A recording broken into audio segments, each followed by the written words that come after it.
Hi.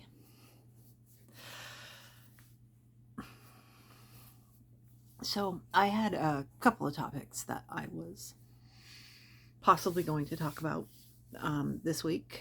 One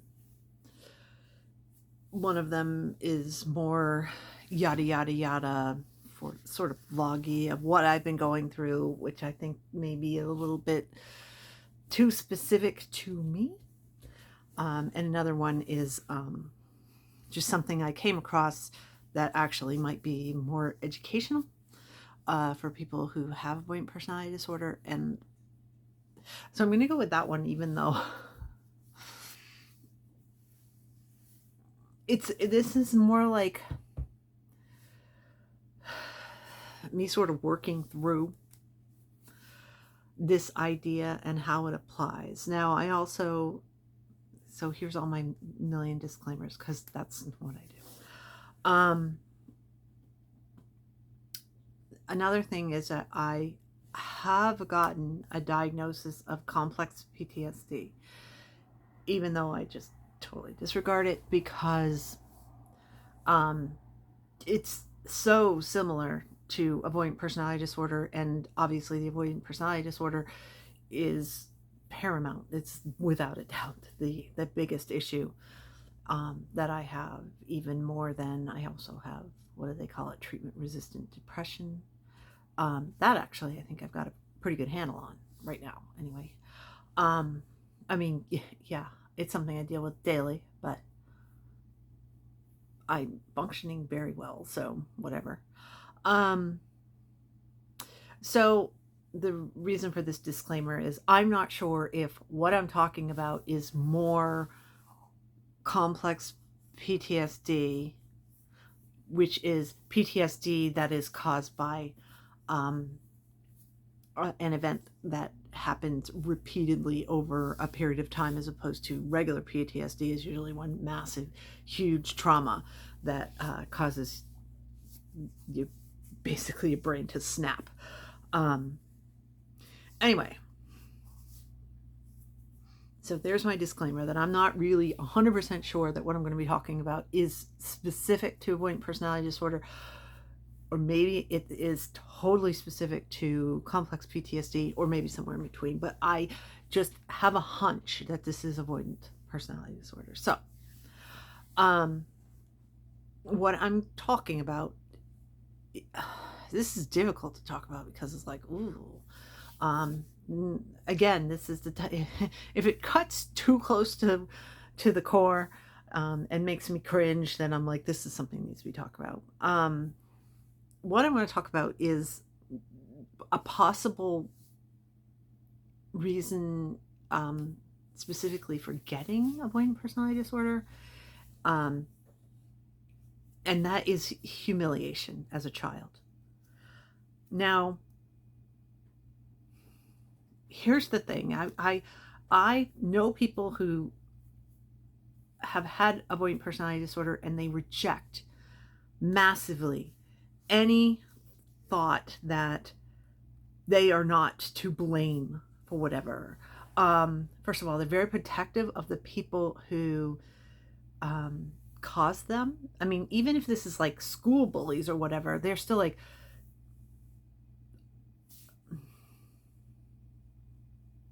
it's like they can't accept anything bad about the persons that did this to them, especially if it's their parents.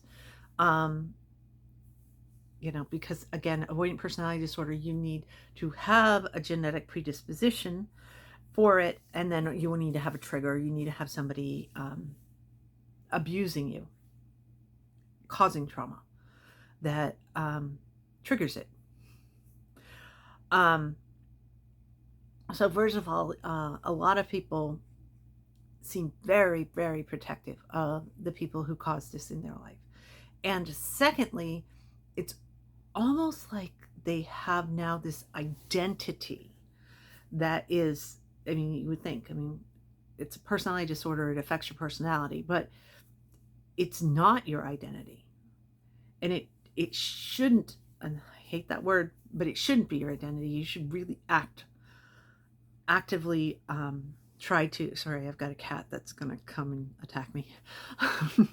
I'm a sitting duck, so um, okay, it's not me that's being attacked, it's the camera.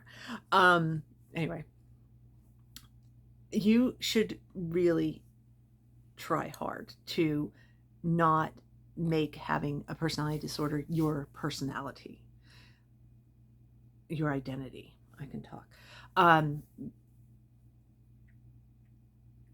I mean, it's there are some mental um, difficulties, disabilities, illnesses, whatever you want to call it, um, where it really is like, yeah, it is part of your identity. And for example, I mean, this is a bad example, but um, for example, um, I'm not going to give an example.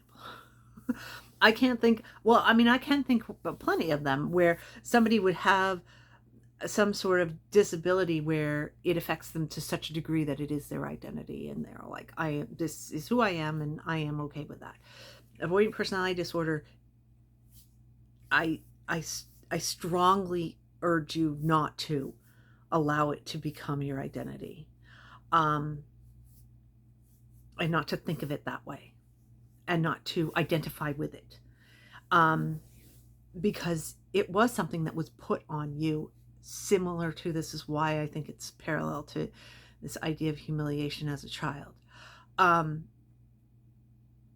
if you have avoidant personality disorder, that is not what your personality would have been if you hadn't been abused and received the trigger. You would be a different person, period. So, whatever it is about you that is the avoidant personality disorder, disregard it, period. That is not a part of who you truly are. And again, I've talked about it before, that every once in a while, no matter how entrenched you are in um, the feelings of having avoidant personality disorder, there will be periods where it's like your true self sort of peeks through, um, and and you see how different sort of your perspective on the world is when you're not encased in the avoidant personality disorder um, behaviors and thoughts. And now again, it is a protective thing. You're protecting yourself and making yourself safe in the world by having these personality traits and not trusting anybody and being very judgmental, especially of yourself. Um, it's to keep yourself from being abused again. Okay, so that's all the basis. So this humiliation thing, what I wanted to talk about with it is this maybe your like one of the triggers, like one of, the seeds. um there are many things that could cause this, but specifically now, humiliation is somebody actively setting you up to be laughed at, or to mistrust yourself, or be ashamed of yourself. That is what humiliation is. It is not, it. So if you have been humiliated, this is an active, like, attack that was done on you, and it could be just a joke. And isn't that funny? The thing is this: when you have the predisposition toward avoidant personality disorder, and you have these extra sticky neural pathways or whatever, that's the way I've always described it. It's like it's just like things just stick in your head a little bit more than average people. So you ruminate on things more than other people, and you just can't let things go. So if somebody does something humiliating to you, even just like one time, thing is, you might be on guard and um, sort of trying to prepare yourself to protect yourself against a future act of humiliation. I mean, especially if it's somebody you really trust. If they turn on you, oh, forget about it. I mean, I know somebody that's clearly where it started, because 50 years later, any sort of behavior where they're put in that type of situation by somebody they care about, that's it. That person is out of their life. That's done. They're gone. That's it. And it's clearly like this is a seed that happened very, very young, and anything that is in any way, shape, or form humiliating to them, they cannot tolerate it. And I'm just like, oh, I feel that so good. And you know what? I don't think that particular phraseology has ever come up for that person. That's what it is. That is what was done. That is, if it comes up now, if there's anything that even reminds this person of it,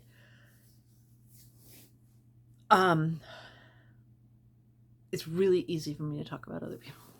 And it's really hard for me to talk about myself. And I'm pretty sure that I have something like that too. Because because the thing is that it's just the feeling, if you've been humiliated as a child for whatever reason, teased or whatever, and then basically made to be responsible for other people teasing and attacking you. If you've been made responsible for it, or if you've been made responsible for other people's feelings and reactions to finding out how somebody's treated you as a child, that is what we're talking about here. That is not, so I mean, and the effect is that it gives you this huge sense of self-shame. And that's the point. The point is to keep you in line by making you ashamed of yourself, on all counts, by the people who did the act to humiliate you initially, by the people who make you responsible for your own reaction to whatever was done, and the people who make you responsible for their reaction to hearing about what was done to you. All of that is to keep you in line and control you. That was what was done to you as a child. Now, the thing is, this happens a lot. This happens a lot. Some people do think isn't this a hilarious joke? Like I personally am completely disgusted by parents who, I mean, they're inspired by the idiots that are trying to have a laugh at weddings and smush wedding cake into the new spouse's face. And people do that to children at their birthday parties and film it and put it online and think, isn't this hilarious? Ugh. I react so strongly to that. And the fact that I'm reacting to that is proof that is something, I mean, not that exactly, thank God, but something in my past is in line with that type of behavior by somebody that I trusted, and instead of allowing me to shine, knocked me the hell down and made fun of me at my moment when I was, at the best or whatever, that I should have been proud of myself, was instead humiliated and made to be ashamed of myself. Actively, this is an active choice by somebody who's being abusive, okay? If this is massively triggering to you, I'm really sorry. If it is, hey, this is, I don't know that you definitely cannot jump right into therapy with this type of thing. It would break your brain.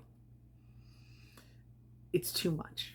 If you have a personality disorder, that means that you have had such a strong reaction to it that you can't just like, let's start talking about whatever. Let's pull that thread and find out what that humiliating experience was that you went through that started this whole thing. Oh, I mean, that's what some therapists like to do. That is not what I'm talking about. Okay? And that's what CBT does. That's why I think that schema therapy might be more helpful in this case. Now, I'm saying this might be. I personally have not done it. So I'm saying this is a thing that maybe you could research. Maybe depending on your situation, it could make things better. What a schema is basically like an outline or a model that when things pop up in your life that are of similar ilk, you react to them the same way. For that reason, okay, so this humiliation thing. Let's say that you were, as a kid, somebody did the stupid, I'm going to pants you type deal, you know, and humiliated you by pulling down your pants and showing everybody your underwear, okay? Might, you know, the schema would be you can't stand up in front of people, you can't talk to people anymore because that is triggering the type of reaction that you're emotionally like living through, even if you don't feel it completely. It's like there's something deep in your core, because again, extra sticky neural pathways is keeping track and trying to keep you in check and keep you safe. And this is not acceptable because this could possibly in some variety happen again. You know, that's what schema does. You know, you can't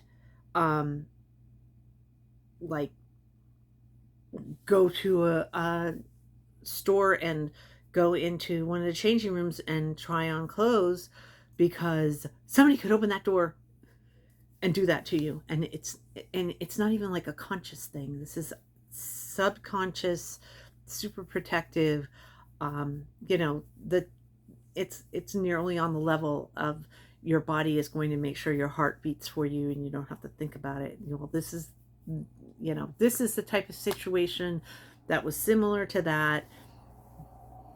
And there we go. Now, how you deal with schemas, see if I get this right, I'm probably going to screw this up too, is either you again,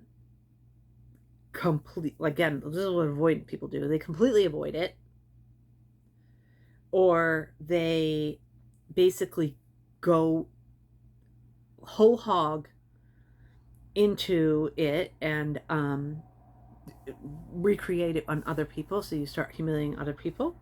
That's very narcissistic type behavior. And there is a third thing.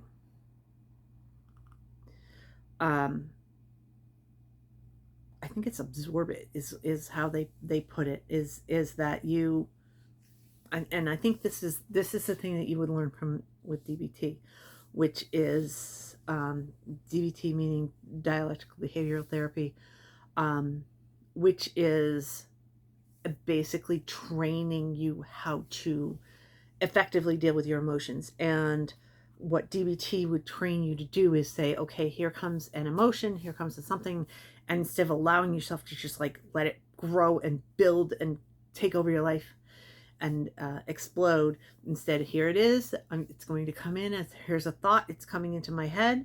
Oh, acknowledge the thought. There is the thought. Do not assume it is true. Do not assume it is false. Do not assume it is something that you believe. It's just a thought. Like, okay, that light over there is very yellow. That's kind of true. That is just a fact. Should I change that light bulb so that it's a different color? Does it affect things in a way that I don't know? Is it going to affect how I'm filming? Because if I change that color of that light, maybe it would throw everything off if I change the lighting. That is the overwhelming thing. No, don't do that. You just go, oh, here's a thought. That light over there is kind of yellowy. Okay, had the thought, let it go. Some people with a schema pattern can learn to get to the point where they're like, I recognize that that is a trigger thing. Okay, that's a trigger thing. It's not the original thing. And it may or may not affect me, but that's just a thought I'm having right now. I don't need to overreact. I don't need to recreate it. I don't need to um, put all my energy into it. I can just say, okay, yes, that's, I recognize that that is similar to other patterns that I've seen in my life. Okay, and let it go. That seems really hard for me, especially something that would be um, very triggering to me. That would be like so difficult. I mean, there's a reason, like, for example, that I don't date people. I don't even have friends anymore. Um, I don't make new, I think, okay, let me lie about this. I'm lying about this right now. I think that I act in ways with new people that they think they're my friend. And in my mind, I cannot put that label to them, cannot do it. Can't think of them as friends. I think they would be really insulted if they heard that. But I can't do that because I can't allow myself to make friends with people because I'm afraid of the effect I will have on them as a person with avoidant personality disorder, because at some point I will not be able to control my urges to avoid, to assume that they're judging me, to assume they're untrustworthy. And at some point, they will get the gist of exactly how my brain works. And either they'll be totally insulted or they'll feel really, really bad for me. And I'm not allowed to treat somebody in a way that makes them feel that way. I'm not allowed to have that type of presence in the world. Therefore, I can't make new friends. It doesn't even dawn on me that I could actually like date somebody. That doesn't, like, that's not possible. Um, I would, I would have to have somebody like be absolutely super beyond blunt. I would like to date you. Let's go on a date. I'm going to take you out. That's what it would take. And I would immediately, without thinking about it, without thinking, at all. It would just be automatic, and I wouldn't think, do I like this person? Could I like this person? Is there any, none of that. It would just immediately be no. Absolutely not. No. Thank you. No. There is no leeway with that whatsoever. And again, that is, where does that go back to? That is such an automatic reaction. I'm snapping my fingers. It's so automatic. Clearly, that goes back to,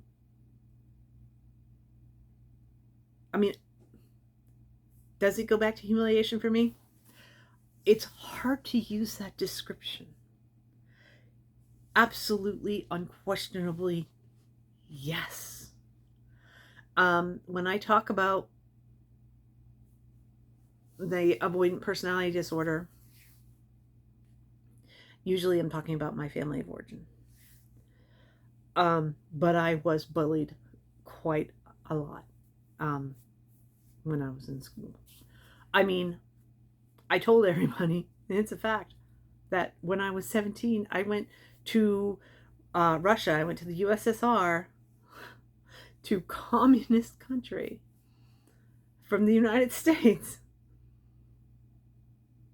to get away from high school. I went to school there as an exchange student.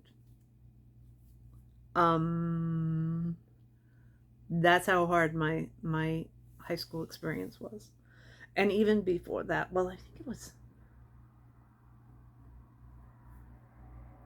I mean, I could tell stories that will just, they don't, I mean, they're awful. And it's true. Like,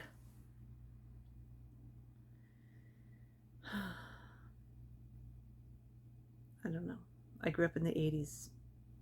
Things were not cool in the 80s. And I could tell stories now that just would not age. Um, but as far as like the dating thing,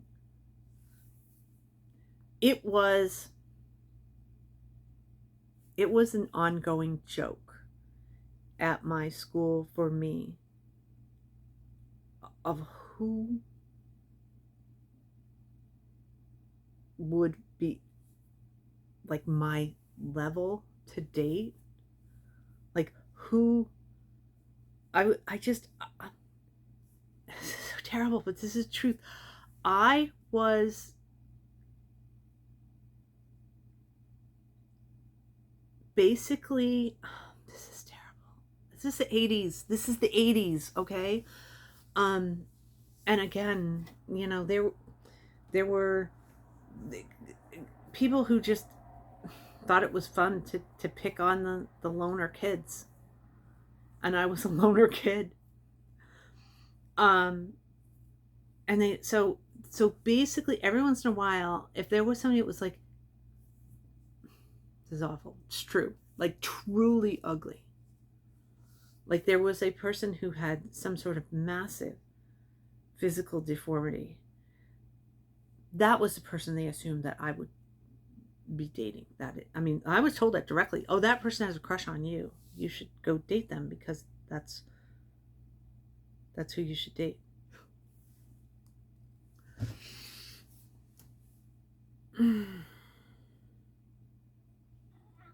And again, in the 80s, looks were everything. So that's like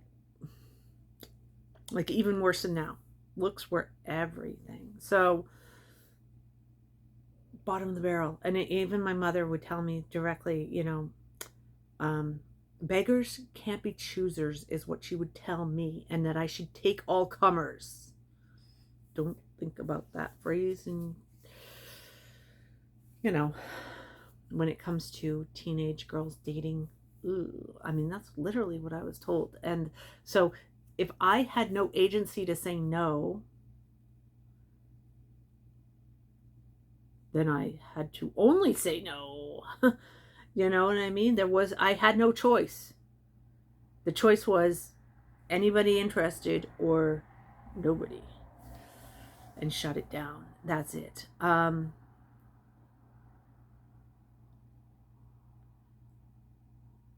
And I mean, I'm 54 years old and it's still, that's my life. Okay. Um, so yes, it was, I was actively humiliated. Like, okay, if we went to family, my family, my family, my mother would go around with me to my family and introduce me to everyone because it was assumed that everyone would forget that I ever existed. And so I would need to be reintroduced to people until one of my cousins actually snapped at her and said, "What, do you think I'm an idiot that I don't know who she is? It's my cousin." What? I was like, "Oh, you." One, step at my mother. You're awesome. And two, I mean, I was believing this. I was believing that nobody remembered who I was, that nobody would ever remember who I was. The person who went to Russia. But you know what? The fact was, one of my uncles also went to Russia and was like, "Oh my God, I got to tell you all this." And I was like, "Oh yeah, I was there too." And he's like, "What?" I was like, "Yeah, I was there like 20 years ago." He was like, "What? Oh, tell it. Oh, what?" So truthfully, there's nothing I did that was worth talking about as far as my parents were concerned. So actually, maybe they really didn't know what was going on. And still now I'm like super secretive. Like this channel, which by the way, I just went through, I just hit, like, I think it was last week, hit 600 days in a row uploading on this channel. My tiny, tiny little channel. None of my relatives, I mean, my son is aware that I make videos because he used to see me do it, but none of my relatives know about this. My coworkers are aware that I make videos. None of them know my channel. None of them ever see any of this. Totally separate. Why? Because I am not going to have them grind my nose into something that they saw online that I put up. I will not be humiliated. Anyway, I'm yammering on and on and on. The reason for this video is I think there's a very good chance that a lot of people with avoidant personality disorder have had a similar experience to that. And I think there's a huge possibility that you never even thought of it in those terms, and definitely that you didn't think, if you are humiliated, if you have been humiliated, it's because somebody actively chose to do that to you. And it is not something that like is innate, because I always thought it was innate, that there was something wrong with me. And it's clear that that's not really the truth, even though in my heart I feel that that's the truth, because it has become, I do have a personality disorder now. I believe this. I believe the abuse to the point where it's a part of me now. It's a part of me. It is not who I am, and it is not accurate in the slightest. Okay, that might be it. Maybe I am horrible. I don't know. I don't interact with enough people to know if I'm horrible or not. But it might be helpful to you to look into these things and be able to say, yes, this was something that was an act that was done by somebody else to me. 1. 2, I didn't do anything to deserve it. 3, I definitely don't need to take responsibility for their reaction to me, or, you know, actually my own reaction is not my fault. It's because somebody did something to me and made me feel like crap. So yeah, I felt like crap. I didn't feel like crap because I was crap. Somebody did this to me. And it could be an origin story. And I think for a lot of people, like, I don't know that it's going to really help, but it's like this thing in your head, like, okay, where did this come from really? Where did this start? How, what? So if you pull that thread, then maybe you can get some resolution in your own life. So that's the point of this. It's the same thing that I always say. This was not your fault. As bad as it is to hear that, as useless as it is to hear that, that doesn't make it any less the truth. It's not who you are. It was stuff that was done to you, and it changed your personality, and that's why you have a personality disorder. And anyway, before I completely lose my voice, I can hear it getting gravelly, I'll end this video, and I'll talk to you next week.